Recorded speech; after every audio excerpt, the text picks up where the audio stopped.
Hello and welcome to the Stateside Soccer Show. My name is Jordan Wigand, and with me, as always, is Logan Stump. How are you today, Logan? Oh, is this StreamYard room actually stretching?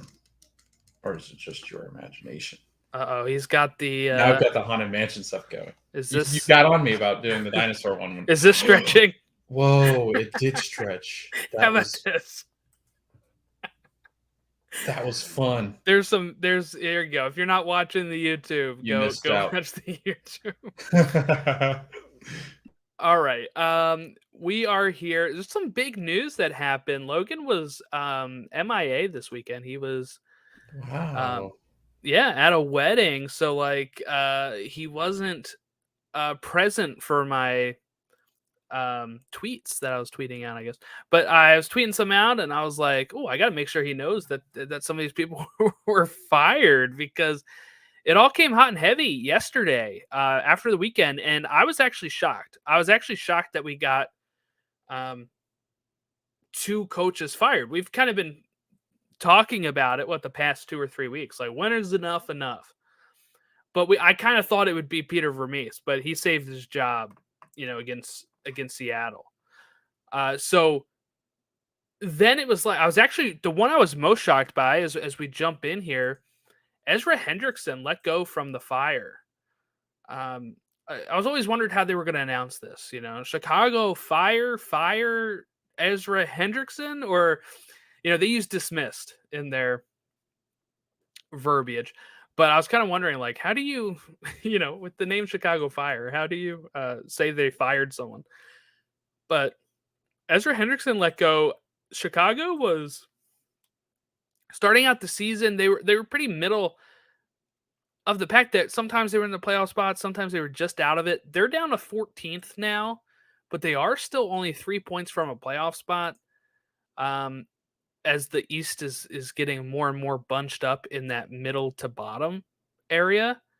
So I was actually just kind of shocked, because I was like, they finally felt like they were kind of going a little forward this year, though they had those stretches that we talked about a week or two ago where they were conceding late, like equalizers, and they were drawing instead of winning those games.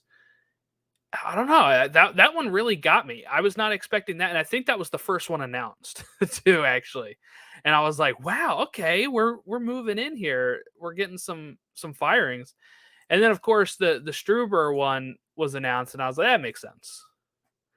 But the day before, this is what one I thought may have been announced first. The day before, there was a tweet saying that I'm not sure how valid it was, that LA was going to have meetings about maybe potentially firing Greg Vanney.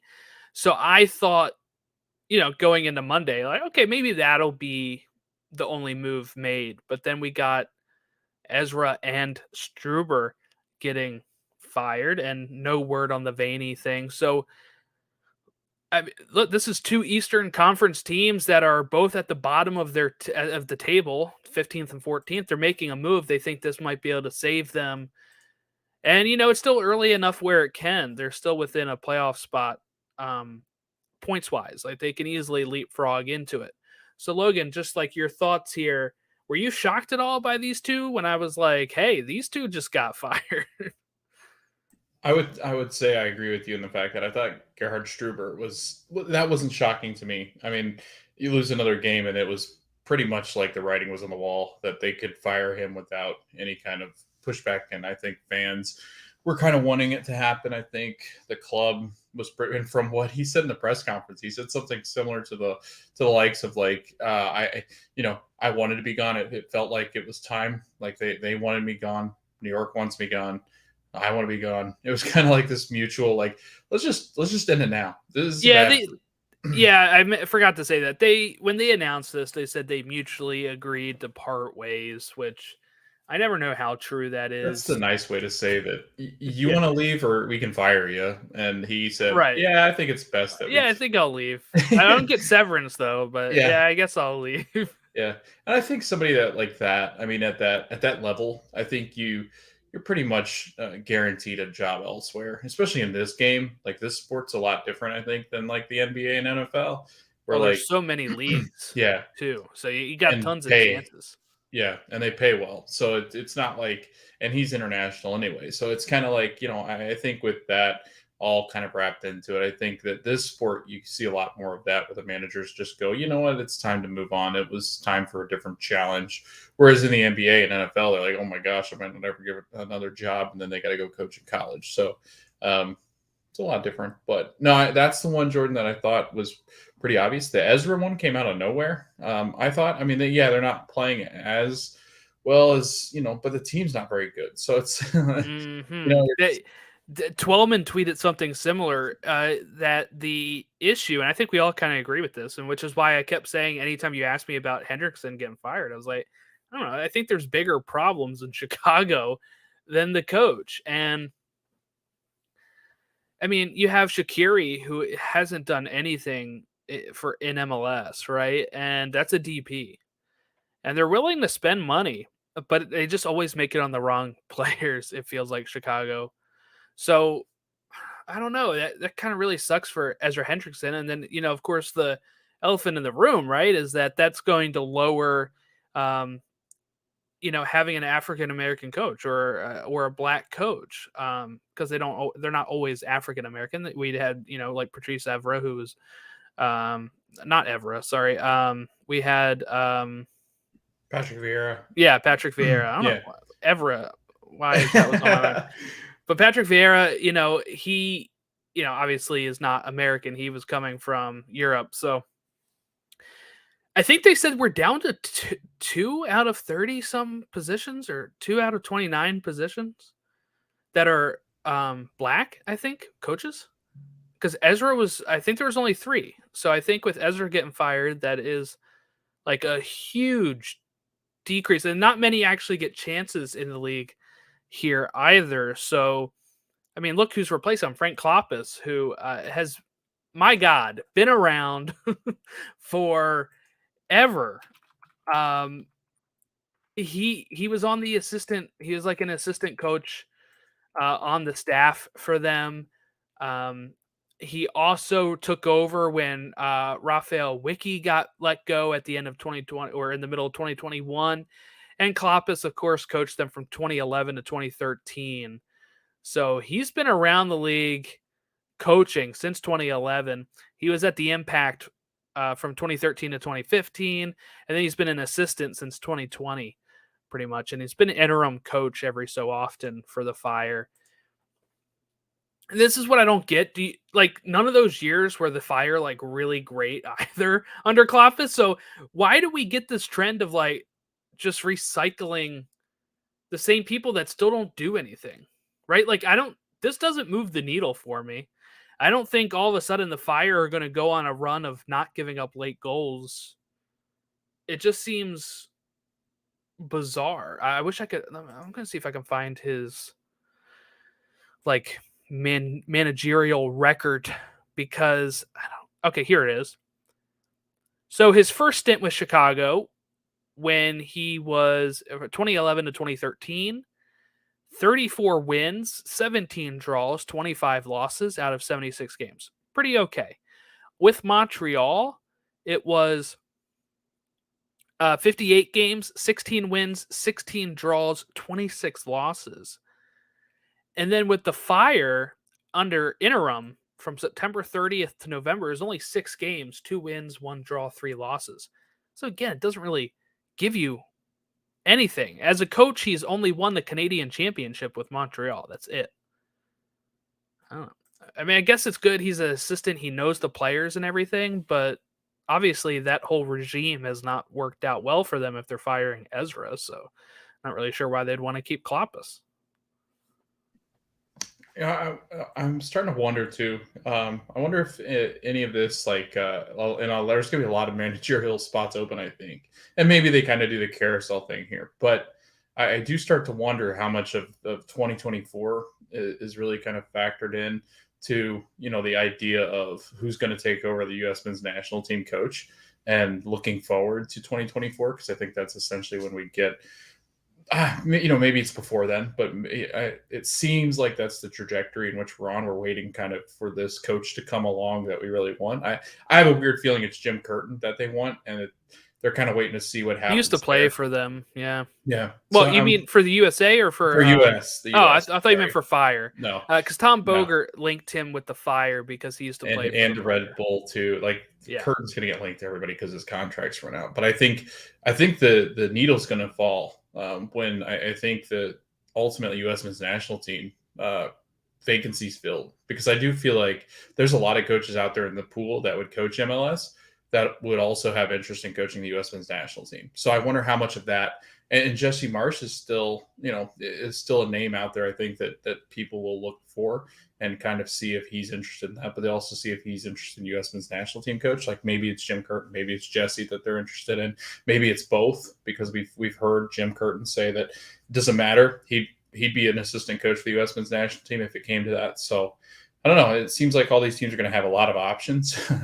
U.S. men's national team is going to have a lot of options to pick from whoever it is that they want. It seems like all the coaches, Jordan, that we've talked about and kind of thrown around and kicked around a little bit, they all might be free agents at this point, ready to coach the U.S. men's national team. So I think that'll be interesting, because once that falls, then I think everybody will kind of scatter and see where we land. But this one's an interesting one. The Chicago Fire aren't going anywhere, so I think that's part of it too.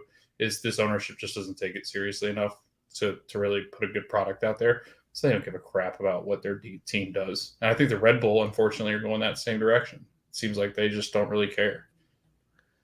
Yeah, and replacing Struber is Troy Lesens, if I said that right, Lesens, head coach through the end of 2023 MLS season. He joined the clubs as an assistant coach in January 2022. He used to coach in USL as well.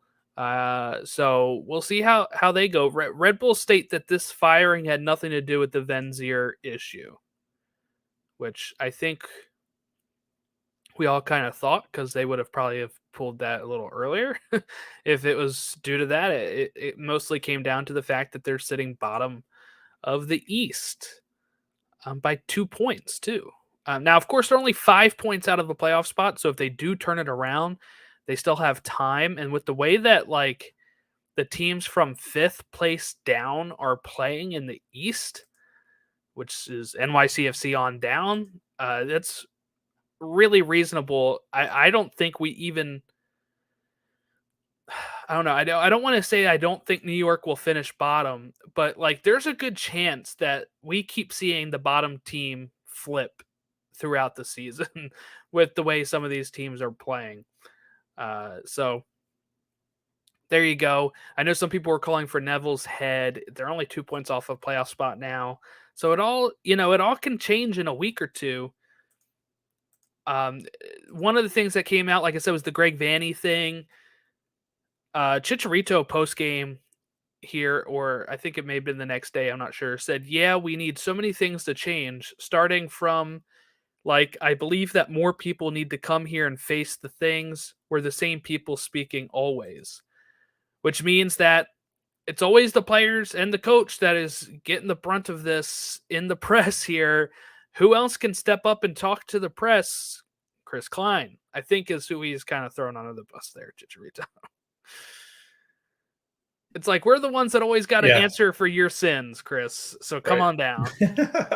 Meanwhile, Chris is sitting up in a luxury box going, yeah, I'd rather not. This isn't fun. This is not fun at all. So, and I think Chris Klein owns a couple, like, doesn't he have minority stakes in other clubs or, sorry, not clubs, sports? I feel like he's got. I don't think so. I don't know. Maybe it's other businesses. He used to play for, well, it depends on who you're talking about. There is Chris Klein, the actor who played Oz in American Pie. But no, I don't know if he might be a better GM at this point. He might. All I know from Chris Klein is he's a former MLS player. He played for the Galaxy, and his only executive career is with the Galaxy that he somehow became president of after retiring as a player. Like, it's all very shaky stuff there. So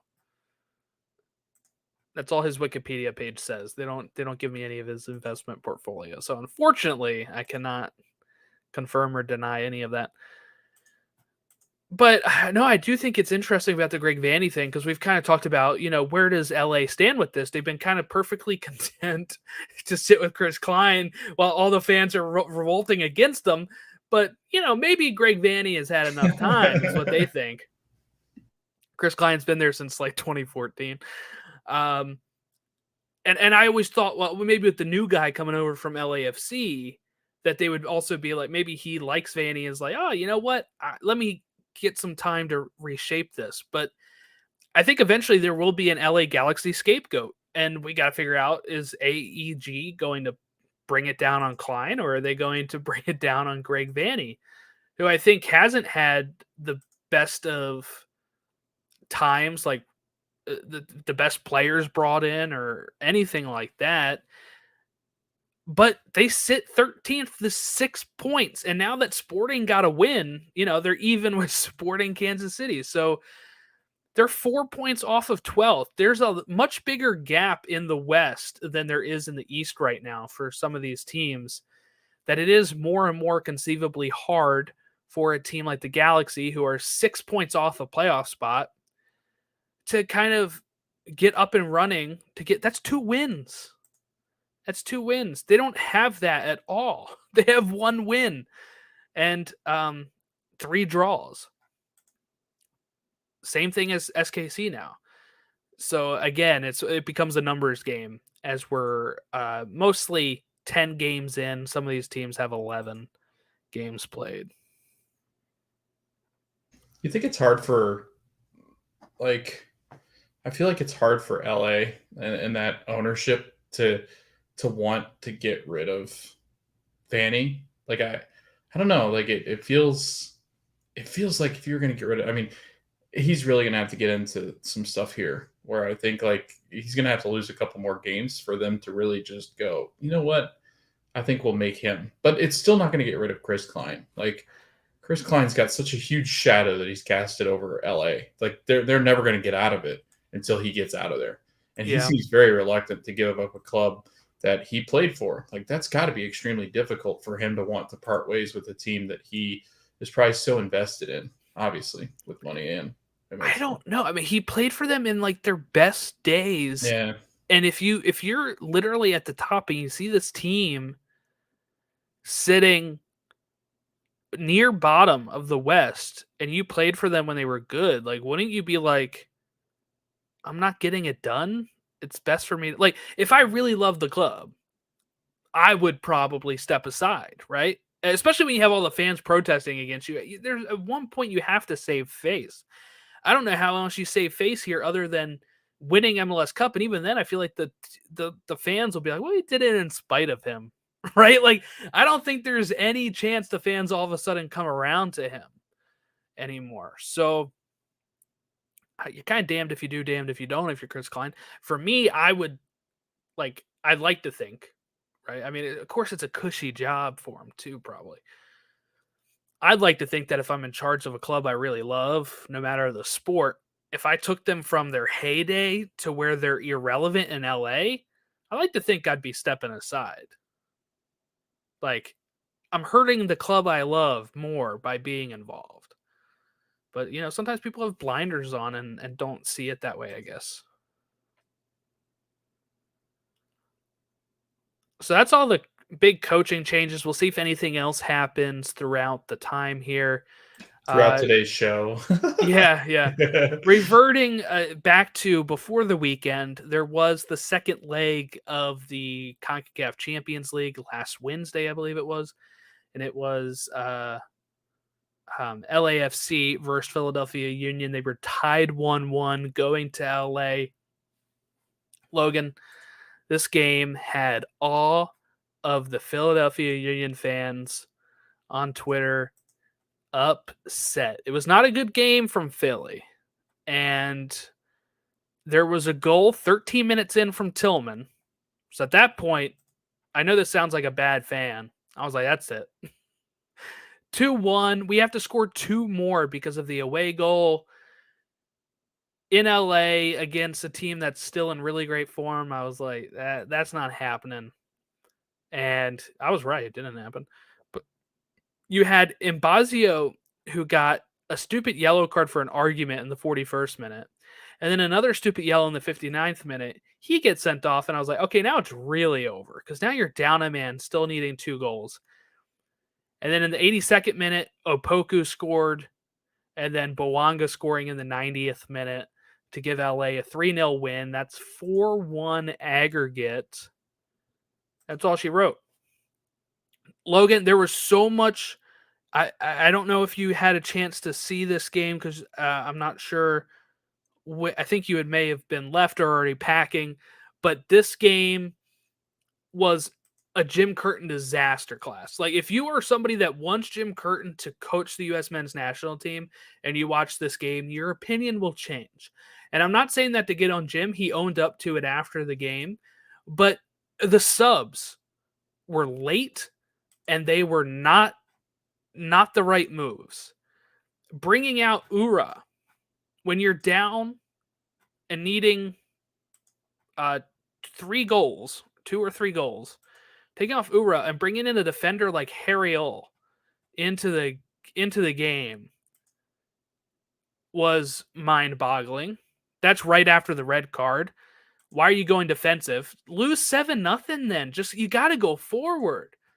And then bringing in the 77th minute, taking out Jack McGlynn, who has, been really great for them, and bringing in Quinn Sullivan, and then bringing in Torres for Kranza in the 88th minute.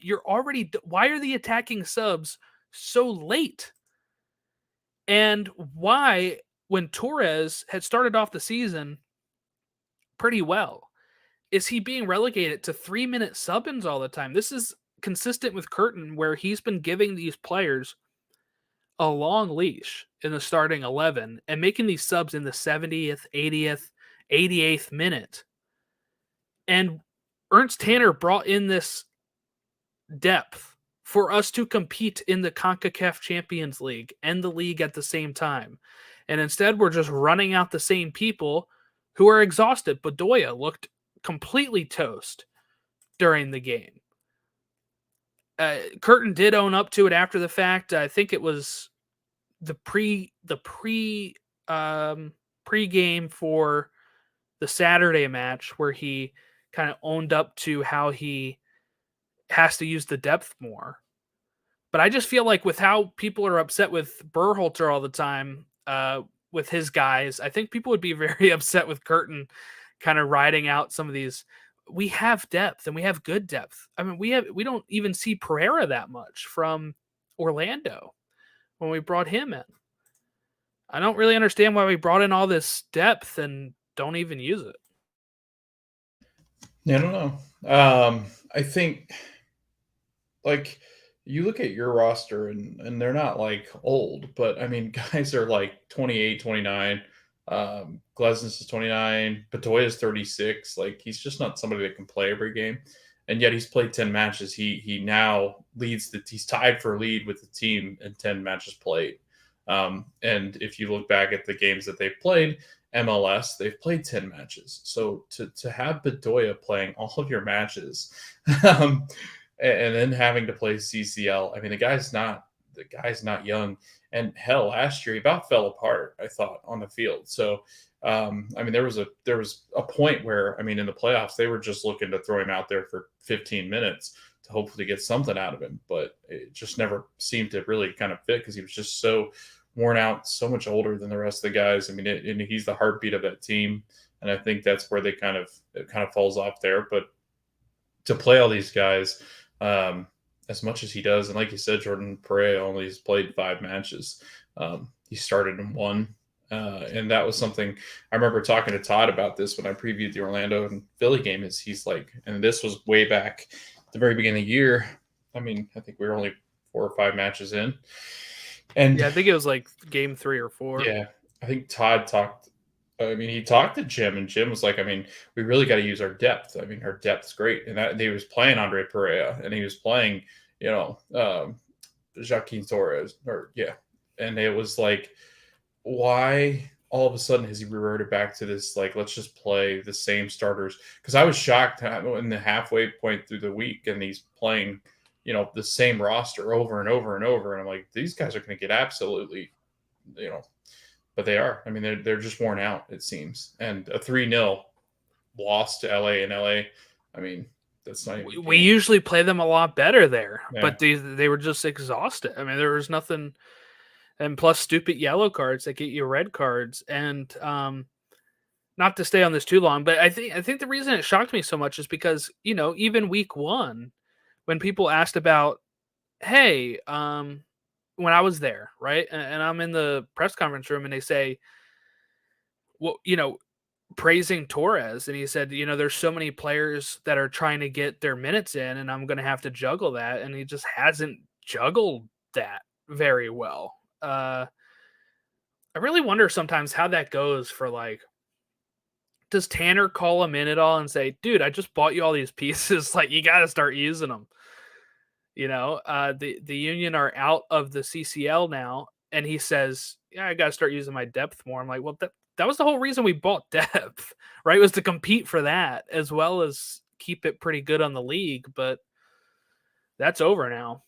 And Supporter Shield is shot, so really your only possibilities are Open Cup and MLS Cup and Leagues Cup, but I don't think they're winning Leagues Cup, so you have 2 realistic chances.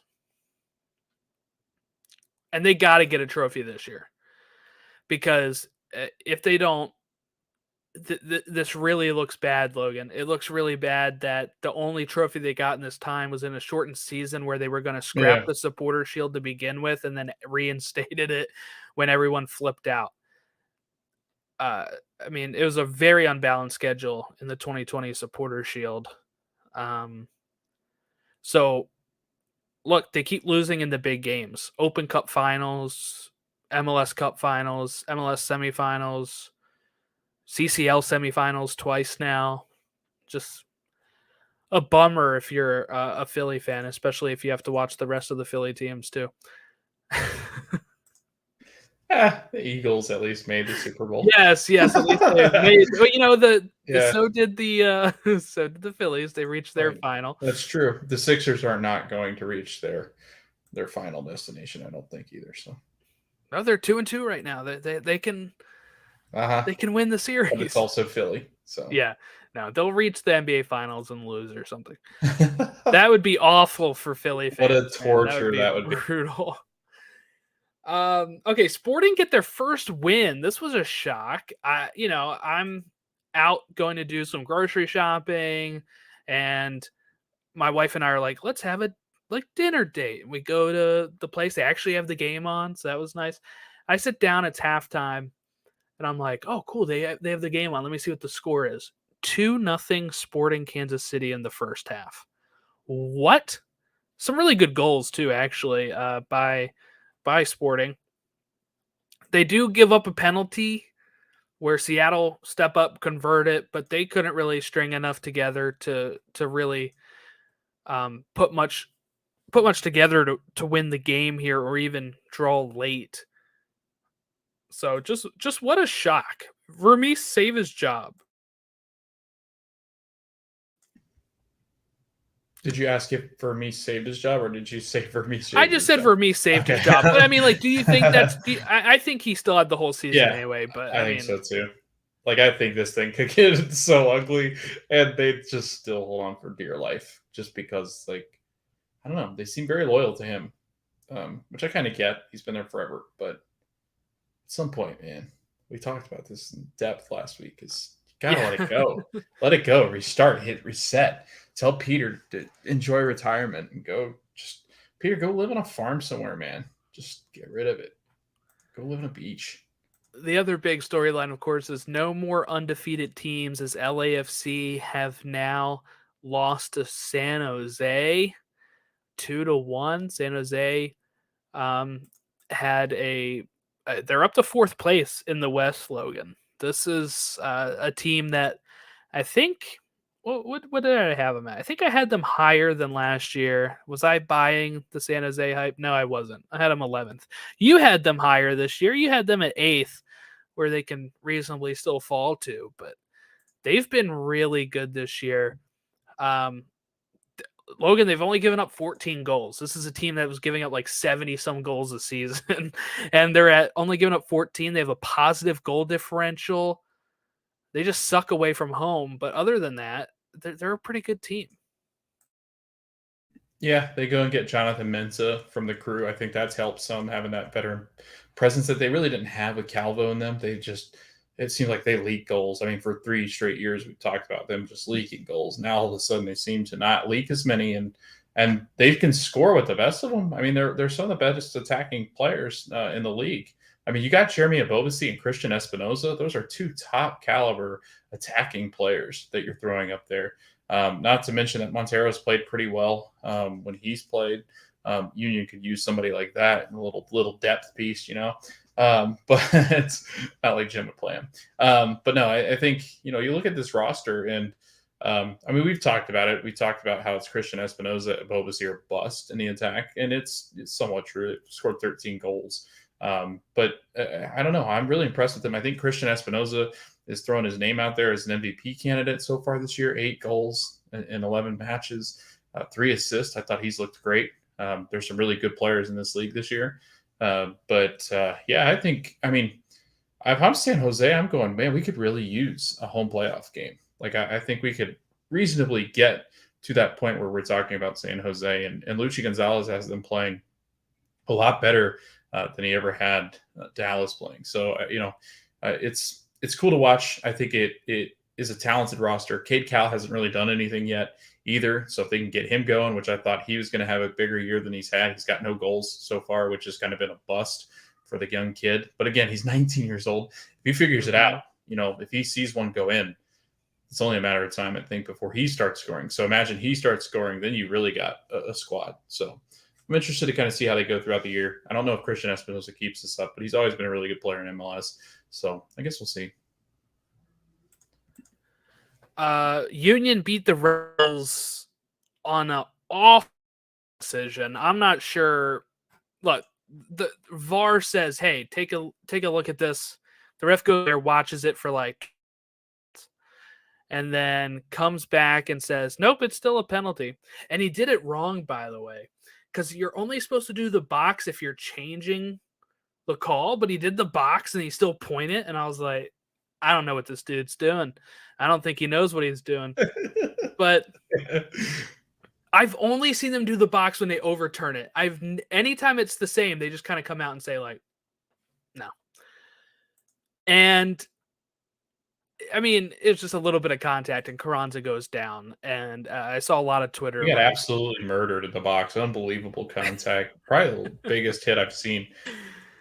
Sure, yeah. There are some Union fans that probably do think that. But I watched that and I was like, this is not a good call. I think he got fined $500,000 after the game. That would be interesting, wouldn't it? If they're like, we flopping in soccer. No, I mean, like we reviewed it and we still gave the penalty, but we're gonna you for flopping. Yeah. It's like, wait, what?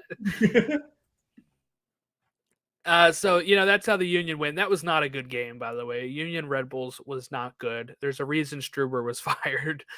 But the Union move up to where are they at now? 7th place. They would be in the playoffs as if it was last year. So should be feeling a little better about that. They have one less competition to deal with now. So I'm sure they'll be happy about keep on moving up the table if they can. Joseph Martinez hit goal number. He scored against his former club. This was a fun game here as they, as Miami beat Atlanta 2-1. That again puts Miami up to 10th points behind Orlando, who has the last playoff spot. And Atlanta stays 4th with 18 points. They could have leapfrogged Nashville if they would have won that game, but just didn't really have it in them. This was in Miami, by the way. And this was like the first Miami win in like, I don't know, a while, right? Yeah, because they had lost, I think, 5 straight, hadn't they? I think so. I don't know. They have 4. No, they did win. What the hell did they win then? I'm looking. Oh, they just beat Columbus. That's right. Yeah. I was like, but they did before that have a really before that they had a really bad stretch. Yeah. Yeah. You'd think we'd know this talking about it every week, but I guess not. Right. Yeah, well, it all starts to mesh together this time of year because they're playing every other day. They're playing tonight. Yeah, I got So the U.S. Open Open. Cup going on as we're talking here. But Joseph Martinez, he's still not even 30, right? He's got 100 Yeah, it's goals. wild. If he stays healthy, he can be really good. It's just not really good. I mean, it's really he can break the record for most goals and all that kind of stuff, but it all comes down to on if he's going to stay healthy. He turns 30 in like 10 days. That's crazy. He's Happy younger birthday, than me. Joseph. Yeah. Isn't that crazy? He's Yeah. younger The than us, Logan. Godfather is the young man. He's the godson. Uh, We're the Godfather now. right. Okay, Montreal beat Orlando till 2-0. Montreal starting to get it going. They're now up to 11th place in the East and only 2 points out of a playoff spot. This is look, Orlando has been awful. I'm just going to say it. -2 goal differential. They have 14 points, which is on par with Columbus, Philly, and DC. But really, everyone's saying they had the best transfer window coming into the season. They have not gelled. I don't know what you do. Does Oscar Pereira deserve to stay if they finish 9th in the East, Logan? Does he deserve to stay if they miss a playoff spot? His job can't be that secure, right? I would think like his job would be in danger just because I mean they like you said they go and had one of the best transfer windows, but yet those players haven't quite gelled. He seems to really not know who he wants to go with up top. It's between Duncan McGuire if he's healthy. It's got Eric Giancarlo who's only played in 5 matches because he's not been as healthy either. So it's just been a collection of just guys that just don't score. And I think that's been the big issue that we've had for a couple of years now. Ever since Daryl DK left, it's been pretty tough to find goals. He and Nani were just carrying that team for so long. I think it's exposed now that they truly don't have a guy that's stepping up into those shoes. Facundo Torres hasn't been as good this year either. So I think that's been an instance and an issue. But again, like you said, it's pretty much they just haven't gelled. It's an up and down roller coaster ride, which is usually a key indicator of a team that's just not gelled yet and not consistent enough. And that's what happens when you don't score goals. And they've had a really tough time scoring. So, let alone problems at home. So they just always seem to struggle in a place that they should be one of the best in the league, but they're one of the worst. So. And Montreal, what's that, 2 wins in a row or something? 3 wins in a row? Yeah. Jeez, a whiz. Right. Yeah. Losada is getting them going now. I mean, they have Jordan beaten the Red Bull Sporting Kansas City and Orlando, but and the Union, they did beat them earlier in the season too. You got to win those games that you're supposed to win, right? I think that's the moniker. Yeah, for the teams and a couple that you're supposed to lose too. I feel like it would help get you closer to the playoffs. New England stay top of the East. They beat Toronto 2-0. I didn't realize this until I was looking at this, but Toronto have now fallen all the way to 13th place in the Eastern Conference. I feel like it was not that long ago that we had Toronto in 7th, 8th, 9th, bottom of the playoff spots. And here they are, all the way down to 13th. They're only 3 points better than the Red Bulls. They're only 1 point better than Chicago Fire. Bob Bradley's job, this is going to sound like Logan and I are just asking for people to get fired the last 3 weeks. But Bob Bradley's job is on the line. It's got to be on the line. It's got to be on the hot seat because Toronto, once in a playoff spot, are now all the way down to 13th. And Bob Bradley's job is going to be on the line. Logan, while you just stepped out there, I just said that it's going to like you and I are calling for everyone's head the last 3 weeks. But I said Bob Bradley's job's got to be on the line because they were in a playoff spot at one point this season. And we were like, they're kind of on and off. And then now they're all the way down to 13th. And they're 1 point above Chicago and 3 points above New York. It's not looking so good for Toronto. Yeah, and again, I think it goes with that that idea in behind why Greg Vanney is still coaching and Peter Vermees is still coaching. Gio Savarese was still coaching. Like, well, I think Jordan, what you run into is, and this happens all the time in other sports too. It's not just soccer related, but it seems like it's this league. It's just they latch on to these good coaches who are good at one point, but they just hold on and they overstay their welcome. And I think as the league grows, I think they'll get better. But again, soccer's so strange. It's like a carousel. It's in every single league. It's not just this league. It's in Europe as well, where it's just this carousel of coaches. I mean, how many times is Frank Lampard going to coach the same club? Like it just seems like it's this nonstop. Just get off, get back on, get off, get back on. How And many it's just times is he going to coach a club and make them worse? Is the real question for Frank Lampard, because it's been a couple times now. Yeah. Dallas and St. Louis was abandoned due to lightning. They were apparently supposed to restart up at one point, and then another lightning strike happened, which then pushed the timer back another 30 minutes. And then I guess it got to the point where it was so late they just had to call it. That was like I think it was halfway into the game or 19 minutes into the game, something like that. So we'll see. I don't know when they'll remake that up, or I don't think we got any news on that. Houston and Salt Lake drew 0-0. Nashville destroyed the Fire 3-0. Rapids beat LA in LA 3-1. Even Kevin Cabral got on the score sheet. That's how badly LA Galaxy have royally screwed up their team this season. I don't think there's much to say there. We kind of covered that with the Greg Vanney stuff earlier. Portland drew with Austin 2-2. Vancouver edged out Minnesota 3-2. And Charlotte edged out NYCFC 3-2 for a huge win for them. And Cincy beat 2-1. So where does that put our standings right now? New England and Cincy are both tied for first in the East still with 24 points. Then you have a 6-point gap until third place, which is where Nashville resides with 18 points, Atlanta in fourth with 18. Then a 3-point gap to fifth place, NYCFC with 15 points, Columbus with 14, Philly with 14, DC with 14, Orlando with 14, end of the playoff spots. Miami in 10th with 12 points, Montreal in 11th with 12 points, Charlotte in 12th with 12 points, Toronto in 13th with 12 points. Then a 1-point gap here for Chicago in 14th.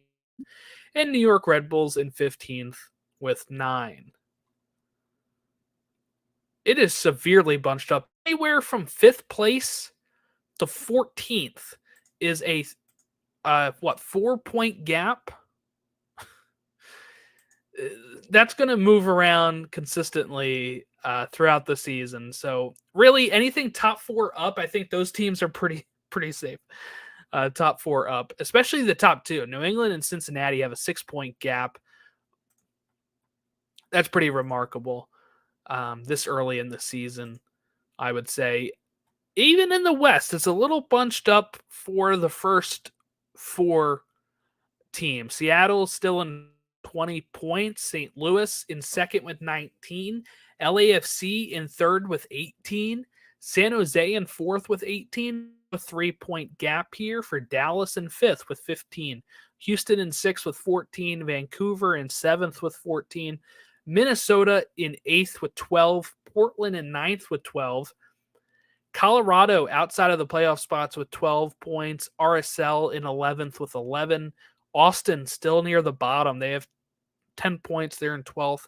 And then LA and SKC with 6 points. They're in 13th and 14th.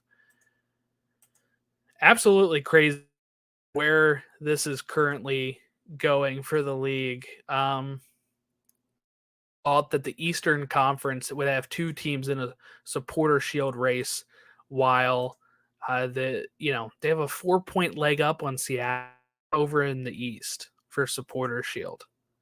That's pretty nuts. We have Open Cup going on right now, which is Charlotte and Orlando are playing. Miami and Charleston are currently playing. Toronto and Montreal are playing in the Canadian Championship. The Revs are facing the Pittsburgh Riverhounds. from the USL, and New York Red Bull are currently playing against DC. Those games are all within 2 to 31 minutes of played.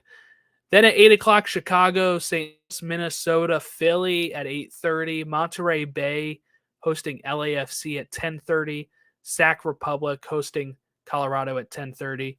Tomorrow, May 10th, we have Cincy hosting NYCFC, Loudoun hosting Columbus Crew, York hosting Vancouver in the Canadian Championship, Birmingham hosting Memphis in the Open Cup, hosting SKC, Nashville hosting Dallas, Austin hosting New Mexico, LA Galaxy hosting Seattle, and Portland hosting RSL. I guess let's go ahead and preview the upcoming games. Does that sound good to you? Yeah. One thing on the U.S. Open Cup, Josie Altidore is currently playing right back for the Revs. Nice. We'll see how that goes for him. All right, here we go.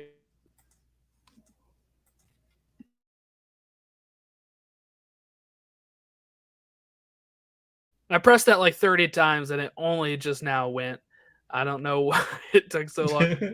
All right, so one thing to change here is supposedly you're only supposed to get sometimes 2 free games a week, but this week they have still like 5 listed, 6 listed.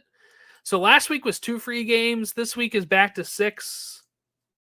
I don't know. They're supposed to tell you now only a week in advance instead of whatever it was before. But starting at 1 o'clock on Saturday, Chicago hosts us for Apple TV. That was free. Atlanta hosting Charlotte at 7:30 is free. Columbus hosting Orlando at 7:30. That's not free. DC hosting Nashville at 7:30. Miami hosting New England at 7:30. That is free. Montreal hosting Toronto in a Canadian battle.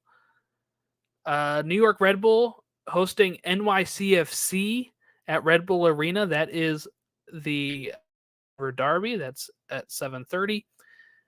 Austin hosting Dallas at 8:30. Houston hosting Seattle at 8:30. SKC hosting Minnesota at 8:30. Colorado hosting Philadelphia at 9:30. RSL hosting LAFC at 9:30. That one's free. And Portland hosting Vancouver at 10:30. That one is free. And then on Sunday, LA Galaxy versus San Jose at 9:30 p.m. That is end on FS1. So, Logan, I ask you, what's your match of the week? I'd say turn it off. Don't watch any of these. These are awful. There's some rivalry games here. What are you talking about? It's Yeah, like rivalry week. Yeah, they're rivalry at the It is bottom rivalry of the table. week. Yeah, it is true. These are so bad. These matchups. I guess. Oh gosh. Shoot. I guess. Let's just go for fun. I really want to see what San Jose can do. So on Sunday they've got the LA Galaxy. And you said LA Galaxy are hosting that, right? I think you said. Yeah. So I think a really tough match for San Jose going on the road. I'm excited to kind of see, can they keep pace? Can they keep up in that 4th spot? Because LAFC's got 9 games in hand. Eventually, they're going to have to play those 2 games. St. Louis has got a game in hand. So Seattle and San Jose in that top 4 in the Western Conference are the only teams that have played the 11 matches. So, San Jose's got to win to keep pace with the top 4. And I'm kind of interested to see, can they stay above Dallas? Can they stay above a Dynamo team that's looked a lot better? I think that's, something that it'll be interesting to watch. And then, can Christian Espinosa continue the MVP form that he's been in? Can Jeremy Abobasi continue pace and score some goals? And will the LA Galaxy get out of their own way? I don't think it's going to happen, but we can always see if it does. But yeah, that's my match of the week. Jordan, I forgot. I don't know if you knew this. Did you know that Emmanuel Reynoso's back in Minnesota? Yeah, we should have talked about that, I guess. I forgot about that until I saw the loons. Arrived like midweek. Yeah. People don't know if he's going to play, though. They don't know why he's back. How are we feeling about the black or back-to-back? I thought he was going to say the black and blue. Back-to-back W's for San Jose against LA teams. Yeah, I mean, if they beat the Galaxy, that'll be back-to-back LA that LA wins for San Jose, that'd be pretty big for them. I mean, they're in a good position in the league, so they could conceivably do that. They got the hardest one out of the way, which is, look, even LA Galaxy at home, the Rapids just won there. I think San Jose can win there, no problem. It's just sometimes it's just going to be about the inconsistencies of the league, right? Sometimes you have games where you win games you should win, and then other times you have the Sporting Seattle type result from the weekend. So I guess it'll all kind of come down to that. But I don't have much faith in this LA Galaxy team, so I would say, yeah, I think it's reasonable for San Jose to win that game. Let's see, for mine, what do I want to pick? I think I'm going to go with... Ooh. Okay, I think I'm going to go... I think I'm going to go with Atlanta, Charlotte. Charlotte just beat NYCFC. They're probably riding high. They're probably going to beat Orlando in the Open Cup here tonight. And then feeling pretty good that, that should be a good game to watch, I think. I'm going to say like Atlanta probably wins that game like 3-1, but I think it'll be a fun game between the two rivals. And I put rivals in quotation marks here because they've barely played each other so far. All right. Anything else before we dip out?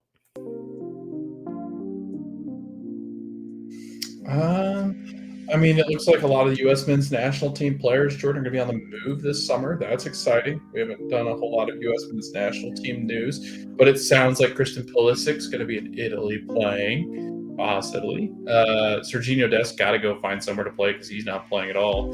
I think he's got some issues. I think that ultimately, if I'm more concerned for anybody, I think it's Serginho, just of the positioning where he is currently. I think you're going to see Yunus Musa in the Premier League, which is pretty cool. Lots of shifting around. Maybe we'll do an episode, Jordan, later on this summer when they all do start to kind of fall into place and talk a little bit about the U.S. men's national team, because it does sound like they're all going to be moving. Weston McKennie, I think the Leeds loan won't be something that sticks, so I think he'll be on the move too.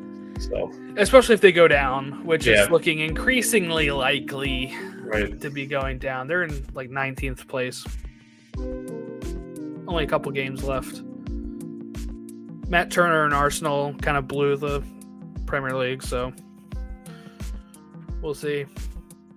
He needs to go find somewhere else to look to. Yeah, I would probably agree with that as well. Stefan probably needs to go somewhere else. I didn't know he still played. Yeah. Horvath and all of them. But yeah, lots of U.S. men's national team news coming, I think. So, well, yeah, hopefully in the summer we get a coach and we can have a whole episode dedicated to that. We have a GM now, so at least that part's out of the way. But yeah. Yeah, we could do a whole episode. Yeah. Yeah, we can. Once we know who it is, right? Yeah. We can kind of dive into maybe what systems they've used, stuff like that. If you missed it, there was a quote from Joe Scally, right, who said he hopes that the next coach treats them as if it's a club, not a club team, meaning that, the way Berhalter wanted to play was more for club football, where you have more time to really get that system going. When you're a national team manager, you want to simplify the tactics a bit, so that way when you see them only 3 times a year, you can work on the simple stuff with them and just kind of find something that fits the players, which I think is probably the way to go. So I just found it interesting that Joe Scally said that. I like our players feeling like they can speak their mind, though, and not... I mean, there's no coach right now, so it's whatever. Especially being younger. Yeah, especially being younger. And I think all of them have done it tastefully. Like, I think Pepe, too. Like, even Pepe, I mean, he had a little bit of a... Like, I think it was just a disappointment. But then he later on said that, there's really good players in this country. And if I want to be one of those, then I've got to prove it. So it's an incredible maturity. Tyler Adams is probably the most mature of the bunch. So it's always fun to listen to him talk. And it's unfortunate he's out. Right. But well, if you want to give us a follow, it's at Stateside Show on Facebook, Instagram, and Twitter. And we will catch you all next time.